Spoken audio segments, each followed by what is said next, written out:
Fox up for two, count it, and one. It's low, Castle, welcome home. Harper at the buzzer. Harper nails it at the buzzer, and suddenly the San Antonio Spurs face a serious dilemma.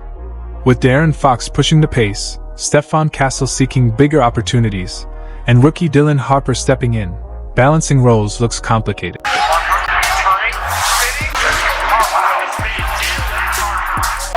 The Spurs suddenly find themselves with a fascinating problem: too much talent stacked at the same position. But here's where it gets exciting. What looks like a challenge could actually be the biggest blessing San Antonio has ever had. That's because Dylan Harper just flashed a part of his game that could tie everything together. If he's truly the missing piece, the Spurs may have quietly built the most dangerous young backcourt in the NBA. Since the offseason began, San Antonio has reshaped its roster in a big way. They drafted Carter Bryant, added experienced big men Luke Kornet and Kelly Olynyk, and most importantly, landed the centerpiece of their offseason, Dylan Harper, taken with the number 2 overall pick, right after Cooper Flagg. The challenge? Harper enters a roster already loaded with guards. The Spurs traded for De'Aaron Fox and immediately locked him into a 4-year, $222 million max extension. On top of that, they've got Stephon Castle, the reigning Rookie of the Year. But he got his own miss. Goes to the rim, switches hands over the king again. And now, Dylan Harper enters the mix. That makes 3 young guards who all thrive with the ball in their hands, yet none of them are proven long-range shooters. That overlap raised big questions even before the draft. Some analysts speculated the Spurs might actually trade away the number 2 pick, looking to balance the roster by adding shooting or size to the frontcourt, and instead moving forward with De'Aaron Fox and Stephon Castle as their backcourt of the future. But Harper's raw talent was simply impossible to ignore. Many scouts believe that if he had been in last year's draft, he would have been the clear number 1 overall pick.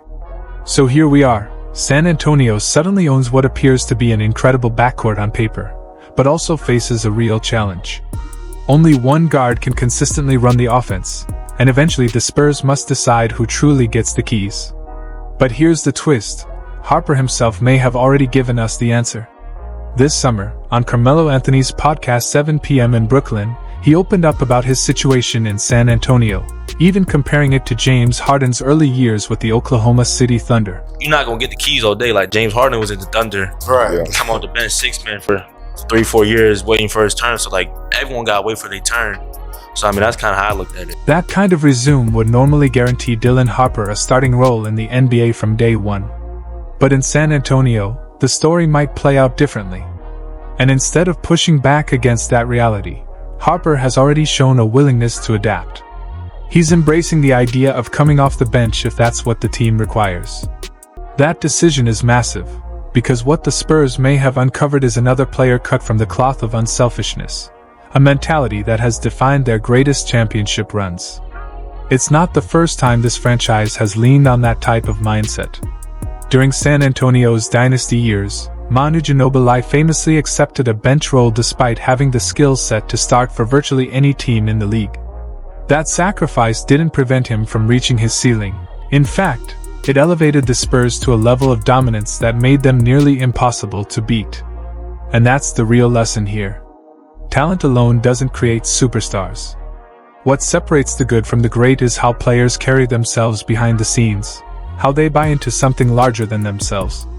Harper clearly possesses the physical tools of an elite basketball player, but what could truly separate him from the rest of the 2025 draft class is his maturity, his leadership, and his relentless desire not just to shine individually, but to help his team succeed. One of the biggest adjustments Harper faces at the next level is role adaptation. He knows that in San Antonio, a team-first mindset always comes first. With De'Aaron Fox and Stephon Castle already ahead of him, Harper won't simply walk into the league with the keys to the offense. His impact will be measured by how well he can adapt his skill set to fit the team's needs. The encouraging part? Harper has already shown he's built for that challenge. At Rutgers, Harper wasn't just a scorer, he was a connector. He set screens, cut hard without the ball, spaced the floor, and defended with effort. Those small details don't always end up in highlight reels, but they are the foundation of winning basketball. Yes, he can score at all three levels and hit tough shots, but in San Antonio, he doesn't need to force it. He can play off the ball, run in transition, and let Fox and Castle take the heavier scoring load while he fills the gaps. That willingness to embrace a supporting role is exactly what separates prospects who stumble from those who thrive. And history has already provided a blueprint. James Harden's early years with the Oklahoma City Thunder serve as a reminder. After a dominant sophomore season at Arizona State, where he led the Pac-10 in scoring, earned first-team All-American honors alongside Steph Curry and Blake Griffin, and became a top 3 pick, you'd think the NBA would immediately hand him the keys. But that wasn't the case. Harden walked into a loaded Thunder roster with Kevin Durant and Russell Westbrook already established. He came off the bench, averaged just under 10 points as a rookie, and accepted a role far smaller than his raw talent suggested. By year 3, Harden's maturity and selflessness paid off. He won 6th Man of the Year after averaging 16.8 points, and became the missing piece for a finals-bound team. Although Harden eventually left OKC and blossomed into an MVP in Houston, the foundation of his greatness was laid during those years of sacrifice. And that's the same perspective Harper is taking in San Antonio. He knows that with Fox and Castle ahead of him, he may not be the guy right away. But instead of resisting, Harper is leaning into it. He's willing to come off the bench, space the floor, set hard screens, defend multiple positions, and do the little things that help a team win. His focus isn't on personal numbers, it's on building chemistry and stacking victories. And Harden isn't the only example. The Spurs themselves built an entire dynasty on this very formula. Manu Ginobili, an all-star caliber guard, chose to embrace a 6th-man role for the good of the team. That selflessness became the backbone of the Spurs' Big Three era. Harper is already showing flashes of that same mentality, and even elements of the same skill set. Like Ginobili, Harper plays with controlled aggression. He doesn't just score, he creates opportunities for others. His change of pace, tight handle, and ability to get buckets from anywhere on the court give him the toolkit of a future offensive engine. The difference is, he doesn't need to be that player right now. And that's what makes San Antonio so dangerous for the rest of the league. Harper has plenty of time to make his mark during a 48-minute game, and if the Spurs' young core reaches its collective potential, they could assemble a lineup capable of finding an advantage against anyone. But while Harper has been the headline, it's important not to overlook Stephon Castle, the reigning Rookie of the Year. And for good reason. In just his first NBA season, Castle validated why San Antonio invested in him. At UConn, Castle's role didn't fully showcase his offensive potential. But in the NBA, he wasted no time proving himself. Castle averaged 14.7 points, 3.7 rebounds, and 4.1 assists while shooting nearly 43% from the field. He thrived in isolation, using his speed and strength to attack the paint, draw fouls, and create his own shot. Though his three-point percentage sat at just 28.5, he flashed enough touch to suggest that once the jumper becomes consistent, he could be nearly unguardable. What truly sets Castle apart, however, is his defense. At just 20 years old, he already plays defense beyond his years. With his size, physicality, and instincts, he guards both wings and lead guards at the point of attack. Few rookies make as much of an impact defensively as Castle did in his first season, and that makes his ceiling incredibly exciting. He already has the tools to become a true two-way force. The next step in Castle's development will be refining his offensive decision-making, tightening his jumper, and expanding his playmaking ability. If he becomes a reliable outside shooter, the Spurs suddenly have a guard who can dominate on both ends of the floor. After exceeding expectations as a rookie and flashing star potential, Castle is preparing for a major leap in the 2025-26 season.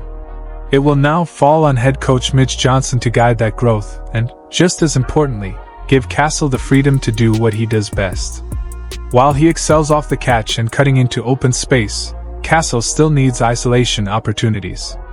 Take that away, and San Antonio risks wasting one of the league's most dynamic young guards. Just as Castle is vital to the Spurs' future, De'Aaron Fox will be equally important next season. Fresh off signing a massive 4-year extension, the 27-year-old isn't going anywhere. And he's certainly not the guard who'll be coming off the bench. Fox brings too much to the table right now compared to Castle or Harper. In a limited stint with San Antonio last season, Fox still put up impressive numbers: 19.7 points, 4.3 rebounds, and 6.8 assists per game while shooting 44.6% from the field. His three-point shooting wasn't elite, but it's never been the defining part of his game. What makes Fox so valuable is the way he relentlessly pressures defenses with his speed. Few guards in the NBA are as explosive in transition or as dangerous when attacking the paint.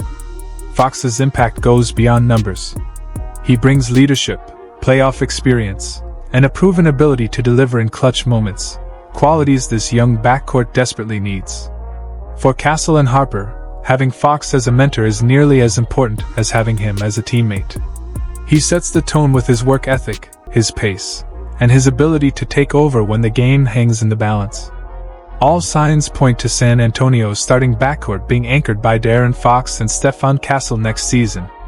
Fox will run the show as the lead guard while Castle settles into the 2 spot. With Fox's pace and scoring gravity paired with Castle's length and versatility, that's already a dynamic duo. But here's where it gets truly interesting.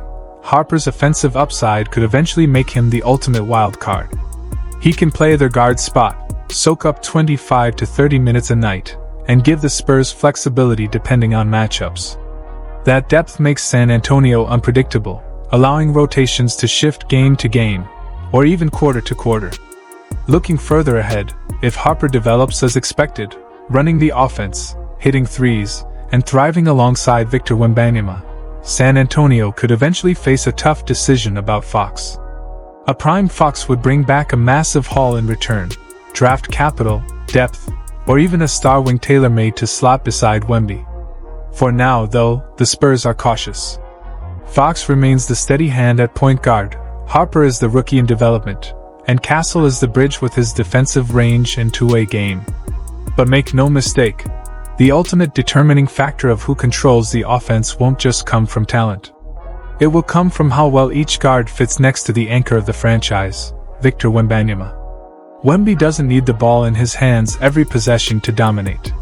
What he needs is spacing, smart playmakers, and defenders who make his life easier on both ends. And that's where this young Spurs core gets fascinating. Fox brings relentless pace and rim pressure. His ability to collapse defenses creates easy lobs, open kickouts, and forces opponents to constantly shift their coverage away from Wemby. Castle adds physicality, defensive toughness, and unselfish playmaking that pairs naturally with a star big man. Harper provides versatility, a guard who can score, cut, or defend depending on the team's needs. Rookie Carter Bryant and Jeremy Sochan add even more defensive grit and switchability. Put all of that around Wemby, and suddenly the 7'3" phenom has the freedom to pick his spots and dominate without being forced to carry every possession. We already saw flashes of this last season before his injury setback. In just his second year, Wembanyama was putting up 24.3 points, 11 rebounds, nearly 4 assists, and leading the league with 3.8 blocks per game. He was also attempting nearly 9 threes per night, and hitting them at a respectable 35%. That kind of versatility doesn't require more volume. It requires structure, balance, and the right backcourt to unlock it. With Fox pushing the tempo, Castle and Harper providing toughness and playmaking, and wings like Sachin and Bryant filling the gaps, San Antonio is building a roster designed to maximize Wemby's unique skill set. And that's the key. When your star is this efficient, the pieces around him don't need to be flashy, they just need to complement him. All in all, the blueprint is there for Harper to succeed in San Antonio. It may begin with him coming off the bench, eventually working into the starting lineup, and ultimately growing into one of the league's top guards. The talent and physical tools are undeniable. He's a big-bodied, versatile playmaker who pressures the rim, has creative footwork, and can finish with either hand. While he may not be the quickest or most explosive guard at the NBA level, his combination of size, skill, and feel for the game gives him the potential to become an offensive engine. Yes, Harper will face challenges as a rookie, but he has the mentality to figure it out. He's already proven he's willing to sacrifice individual shine for team success. And that's the same formula the Spurs' last dynasty was built on. And he's not alone. Castle, Fox, Wembanyama, and the rest of this hungry core all fit together in a way that could be scary for the rest of the league. If San Antonio finds the right chemistry, we may be witnessing the birth of the next great Spurs era. So now it's your turn. How far do you think this young Spurs team can go in the 2025-26 season? Is the hype justified, or is it too soon? Drop your take in the comments below, and don't forget to hit like, subscribe, and turn on notifications so you don't miss any of our upcoming videos.